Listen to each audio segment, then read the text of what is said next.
Hey, this is Aaron Rabinowitz for CreativeCow.net. Okay, so in part 1 of this tutorial, we looked at how you could export a PDF document containing video along with notes for your clients. But now let's talk about how they can send stuff back to you. Also, how you can add your own comments before sending it off. So let's look at that. In the PDF document, there's a box for a reviewer, and that can even be you, to add your name, so it's clear who's saying what.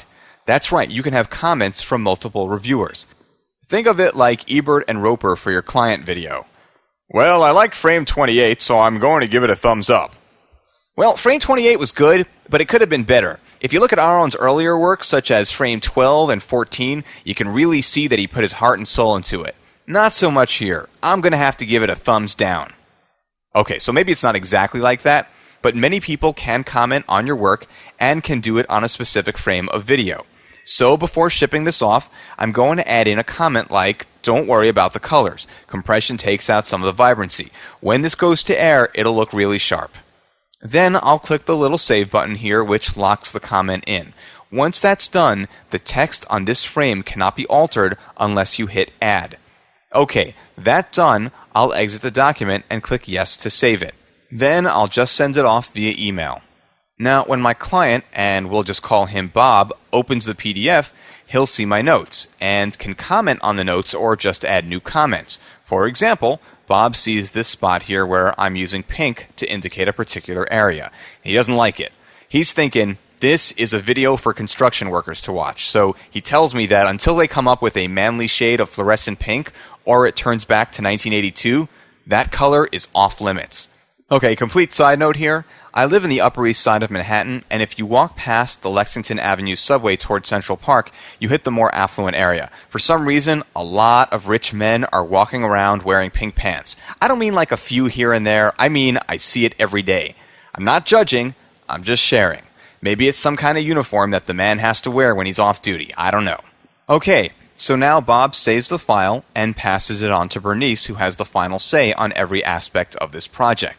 When Bernice is done commenting, she can save the file and either send the PDF back to me or, and this is pretty cool, she can click the export button to export the comment data. When you do that, just pick a file name and location and then click save.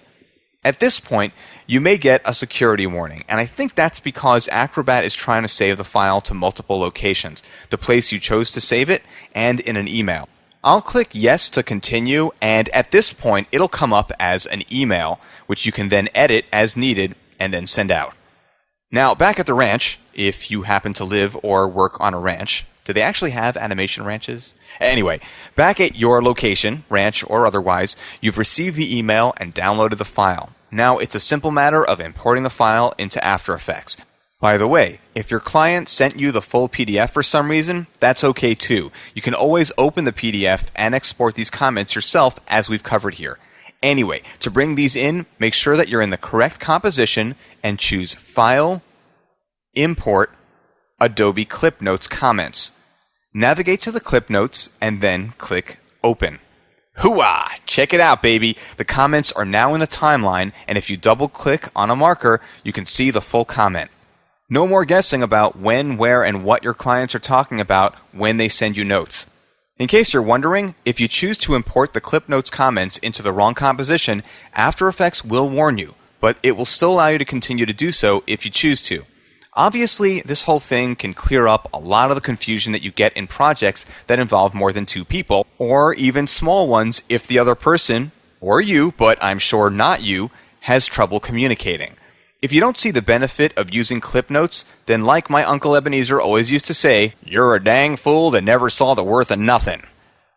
I don't actually have an uncle named Ebenezer, but if I did, he'd definitely say stuff like that. The point is that in the old days, and that's as recent as a few weeks ago, you had to render with timecode, and then your clients had to write the timecode down with their comments. Most people don't like to spend their time doing that, and so laziness turns to confusion, which turns into frustration, which turns to anger, and then anger becomes hate, and hate becomes suffering. I've heard that somewhere.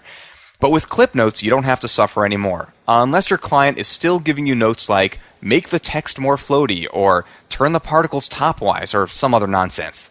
Oh yeah, we've all been there.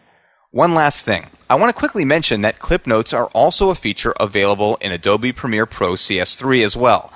Not going to cover it here. This is, after all, the After Effects podcast, says the guy who spent the last 2 podcasts talking about PDF documents. Okay, with that, I'm going to say, once again, this is Aaron Rabinowitz for CreativeCow.net.